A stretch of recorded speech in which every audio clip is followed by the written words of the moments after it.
Hello mga kakampuhan! Welcome back to my channel, Roy Molanda. Are you alright? Yes, alright! Ngayon, magsa-shampoo reveal tayo. Kasi matagal na ito nagsasabi sa akin, marami na mga followers ko nagsasabi sa akin na mag-shampoo reveal ako. Even though yung mga kakilala ko nagsasabi na, ano ang shampoo mo, sir? Ganon. Okay. Ngayon, for the first time, sasagutin ko ang shampoo reveal. Bago yan. Kain muna tayo ng peras.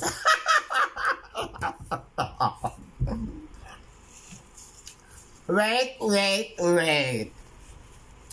Masaya ito dahil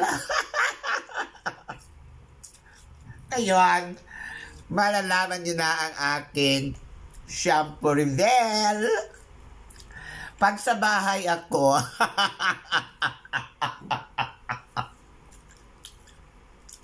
ang aking shampoo,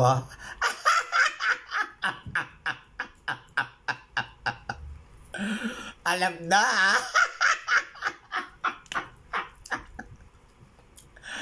actually, pag sa bahay, di ba, Dab? Pag sa bahay, Dab ang aking shampoo.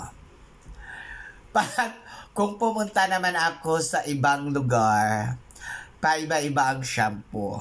Kung ano ang available doon na shampoo, yun ang aking shampoo na ginagamit. Siyempre, hindi ako nagdadala ng shampoo. Pag sa bahay, Dab, pag pumunta ako sa isang lugar na malamig,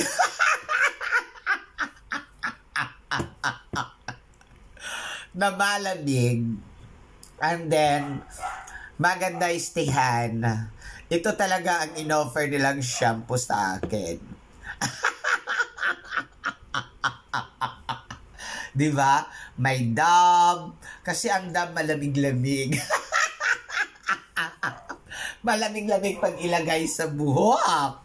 Mahaba talaga. Nung napunta ako sa isang malamig na lugar, ang binigay sa aking shampoo ay 3-in-1 shampoo with conditioner. At the same time, my body wash. Check! Ito yung aking shampoo hanggang ngayon. O, diba? Ang tagal maubos. O, diba? O, sa mga nanonood at nagpa-follow sa akin, ang aking shampoo reveal ay 3-in-1 shampoo and conditioner with body wash. O, diba? Alamin nyo na kung ano ang brand yun. Kayo na mabahala magsagot kung ano ang brand ng aking shampoo. Yun lang! Bye!